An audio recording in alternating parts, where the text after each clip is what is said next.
Hey, Scott Sambucci here. It's that time of year for me that I'm doing a lot of race planning for the year ahead. And I want to talk to you about how the race planning is what I think is a direct analogy to sales planning and company planning that a lot of you are doing right now this time of year.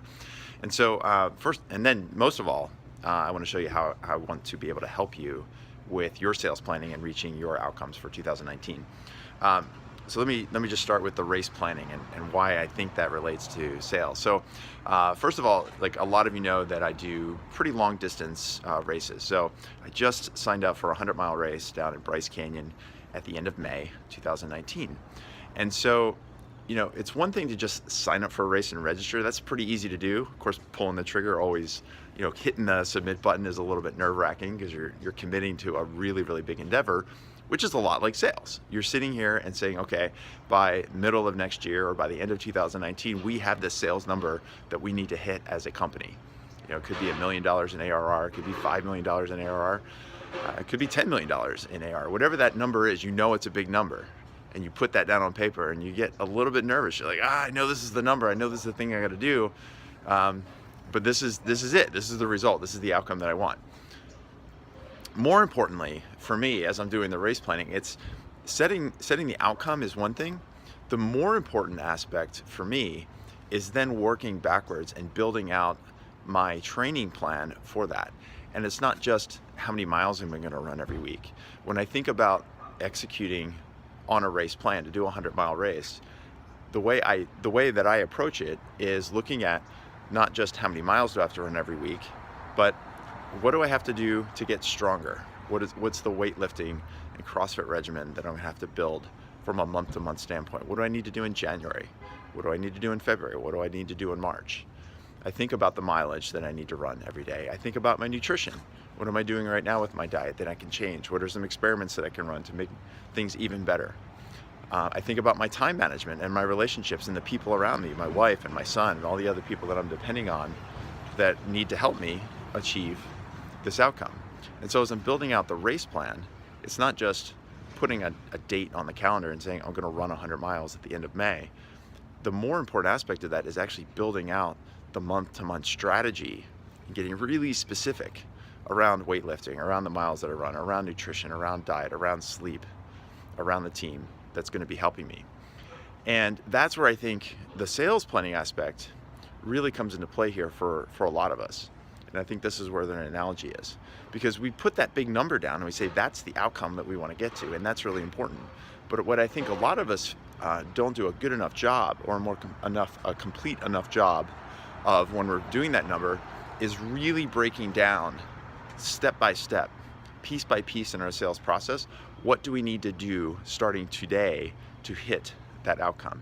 So specifically what I mean by that is breaking out your sales number by your prospecting and your lead generation activities. What do you have to do every single month in order to execute and get the right number of deals in your sales pipeline? And how many deals based on your conversion rates are you going to have in your pipeline in January, in February, in March, by the end of Q1, by the end of Q2, in order to hit that end of year number?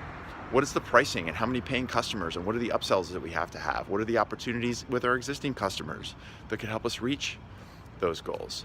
And so sitting down and get really, really specific to identify the gaps and the opportunities that you have in your sales process in order to reach those outcomes are, in my opinion, way, way more important than just putting down the number and then saying, well, we're just gonna have to figure out a way to get there.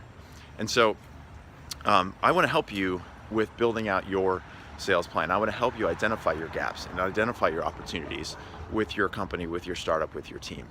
And so I'm going to run a webinar.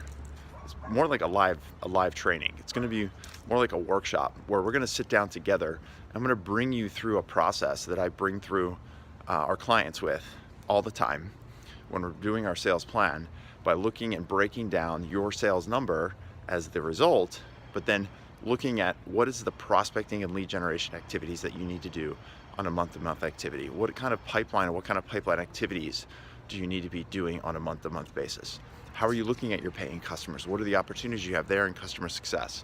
So I'm gonna bring that work into a virtual workshop and bring that to you. So if you're a VP of sales or a CEO of a startup, This is a perfect opportunity for us to sit down and for for the two of you even to sit down together with me in this virtual workshop and really nail down and identify the gaps and opportunities in your sales process to help you hit the number that you need to hit in 2019, okay?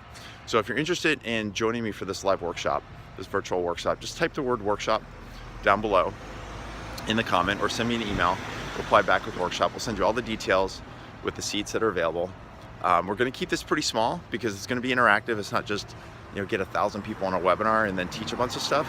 So it's gonna be interactive. And so for it to be interactive, we're gonna have to keep the group pretty small. So I haven't decided exactly how many seats we're gonna have in this, maybe 25, maybe up to 50, depending on how it goes and how many teams we have. But if you're a VP of sales, if you're a CEO of a startup and you're sitting down thinking about your number for next year, this is the perfect opportunity for us to work together to help you build the specific plan that you need in order to hit those outcomes, okay? So hope that lesson helps some of you think about how you're doing your sales plan. This is how I think about my race plan as I'm going into next year. And so I just want to bring some of that experience to you, okay?